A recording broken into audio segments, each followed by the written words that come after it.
Good evening to you both, and let's begin with separation supporters demanding a conversation on leaving Canada.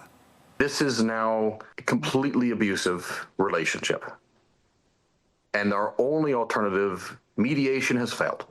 And so our only alternative is to now file for a divorce from Canada. Led by a former UCP operative, the Republican Party of Alberta claims Confederation is broken and that Alberta needs a binding independence referendum. And on that point, the Smith government has introduced legislation making it easier to bring forward referendum ideas by lowering the number of petitioner signatures needed. So, Najib, first off, what's to be made of the emergence of a so-called Republican Party of Alberta? Well, I think the name says it all. I was just talking with someone else about the fact that there's a big difference between Canadian Conservatives and U.S. Republicans, and these guys are trying to erase that difference. Most of the Conservatives I know are reasonable and well balanced, in their beliefs and ideology, and these guys just seem to be out there. So much for national unity, which is what the Premier kept talking about prior to the election. And now, she wants to do a referendum on separation. And it's weird, right? Because in Quebec, it's about culture. It's about, preserving their language and having an equitable voice. And here it just comes across as like a temper tantrum because our guy lost, and I think that's a difficult one to rally people behind. And I think that, not a lot of Albertans are going to have much appetite for it. John, how do you see the Smith government's loosening up of the rules around the triggering of referendums now playing into this bigger discussion on secession? It seems to me like a bit of a sorcerer's apprentice gambit, right? Trying to use this, very small, but amongst that very small group, very real set of sentiments as a way to have leverage in negotiating like a new relationship with Ottawa, with the federal government, with the rest of Canada. I'm not sure it will pay off because there are many more Albertans who want to remain with Canada than who want to separate. And in fact, a lot of the people who sort of express sentiments, separatist sentiments on surveys, the number will fluctuate depending on not just on sort of the context around which the survey is happening, but how the survey question is worded and how strong it is. And as sort of the strength and conviction of the survey question increases, the positive responses towards separatism actually decrease, right? So I don't know if it's useful or productive way to try and exert leverage over Ottawa, because all it does is it alienates many of the conservative but federalist pro-Canada conservatives in Alberta. Okay, so Najib, with that in mind, how do you see this impacting the provincial political landscape moving forward? And what rests on the shoulders of government leadership, be that the Premier or members of Cabinet? Well, I think that if the Alberta NDP don't take this opportunity to really convey to Albertans, the fact that they stand behind a unified Canada versus the UCP, talking about separation, this is exactly what Prime Minister Carney did with differentiating himself from the federal Conservatives. So this is a great opportunity for the Alberta NDP to do that as well. And I just, as John said, I don't think there's much appetite for it out there. And we've seen referendums in the past on electoral reform and UBI and these things. And I've done a lot of market research in my time, and it definitely how the questions are positioned really tries to confuse the issue and get the intended result. And that's the other danger with referendums like this, is that, it'll be so convoluted in terms of how it's positioned to Albertans that no one will be able to make heads or tails out of it. All right. Well, the rise of separatist sentiments will undoubtedly drive discussions when New Democrats gather this weekend. Dialogue around a different kind of divorce will be on the table. Our practice has been, if you are a member of the provincial party, you are automatically a member of the federal party. And so members will be asked this weekend to give people the option of joining the federal party or not when they join the provincial party. The party will hold its annual convention in Edmonton this weekend, and dialogue around breaking ties with the federal party picked up steam during last year's NDP leadership race. John, how do you see this hitting the radar given decimation of the federal party in Monday's election? Now is sort of the opportunity for them to make it happen if they do want to make it happen. The NDP is the last of the major parties to still have unified provincial and federal wings.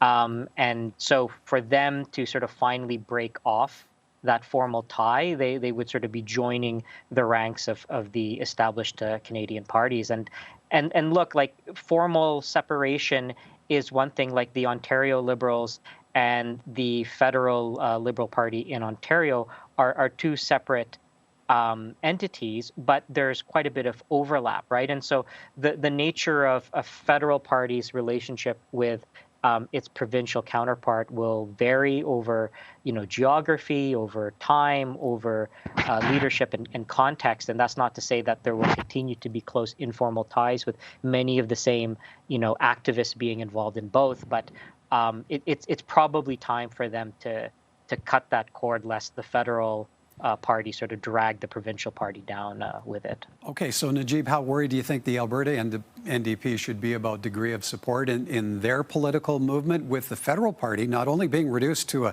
a caucus of just 7 MPs, but also losing its leader and official party status? Well, I think it's been dragging them down for a while, the association with the federal NDP, and I think this is a long time coming. They should have done this, couple of elections ago. But yeah, John is right. There should be a separation. There's, provincial politics and federal politics are very different. Even the rise of the Alberta NDP is due to people who are federal Liberal members, right? A lot of them are, or most of them are, not supporting the Alberta Liberals, they're supporting the Alberta NDP.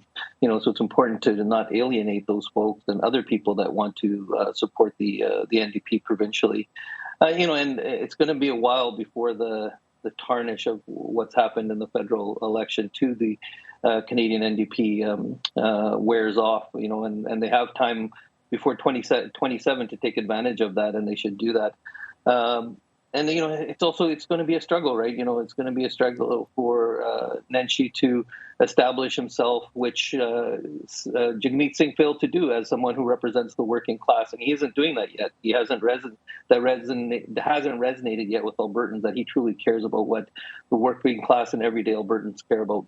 We heard from trade and international policy expert Carlo Dade off the top tonight on the direction of tariff talks now that newly elected Prime Minister Mark Carney appears set to meet face-to-face with Donald Trump. Najib, we heard the clip of the U.S. president off the top offering congratulations, calling Mark Carney a very nice gentleman. What kind of read are you getting on the rollout of this new political relationship and the direction you see it going?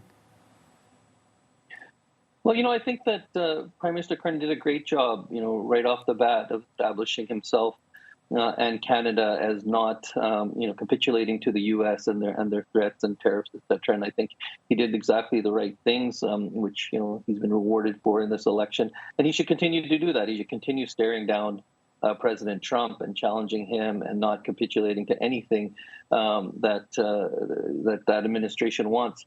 And I think he has to be careful, not to get Zelensky, in his meeting with Trump. But I don't think that's going to happen. I think that our prime minister has a different gravitas, has a different level of respect, and commands a different level of respect because of his pedigree and his background. And I think he should continue to leverage that. And I think that we shouldn't take our eyes off of developing relationships and economic ties with other countries and not relying so much on the U.S. like we've done in the past. And we should continue down that path. I think that there's a huge appetite out there for made in Canada and other products that come from Canada. And again, this is a wake-up call for Canadians, right? And we have the right prime minister, I think, in place now to carry on those conversations with other countries about establishing even stronger economic ties. So, John, out of the pan and into the fire for Mark Carney, how quickly are Canadians going to expect to see action, see results? I mean, I think there's always the desire to see immediate results since the tariff and trade war conversation dominated the federal election campaign. At the same time, I want to echo what Professor Dade said earlier on the show. Like, yes, Canada needs to renegotiate its relationship with the United States, but that relationship has fundamentally changed. The global economic order has fundamentally changed, and while Prime Minister Carney should definitely take advantage of this reset in Canada-U.S. relations with some sort of new players negotiating. At the same time, the real work that needs to be done is domestically breaking down not just interprovincial trade barriers, but establishing new networks and relationships and infrastructure across the country to facilitate intra-Canada trade, and also to reach out to different markets to make sure that we are not too reliant on the United States. And so I think certainly what he said during the election campaign would suggest that Prime Minister Mark Carney will act quickly on those things. Najib, the new PM has a lot on his plate coming out of the election. There are a lot of loud voices demanding actions on a multitude of fronts.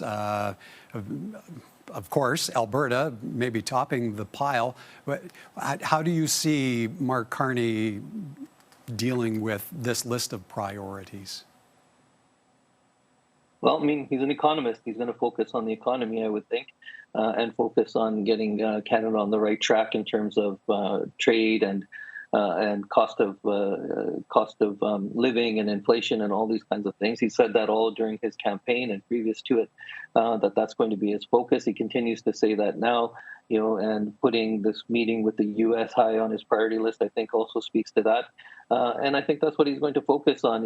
I even, some of the comments he's made post-election in terms of his priorities and not getting distracted. I think he totally understands what Canada needs right now in terms of leadership and change. So, John, in terms of dealing with Trump appearing to be priority number one, what do you see coming now of Team Canada's strategy post-election? How different a dynamic do you expect that to be when compared to the Trudeau government version or approach?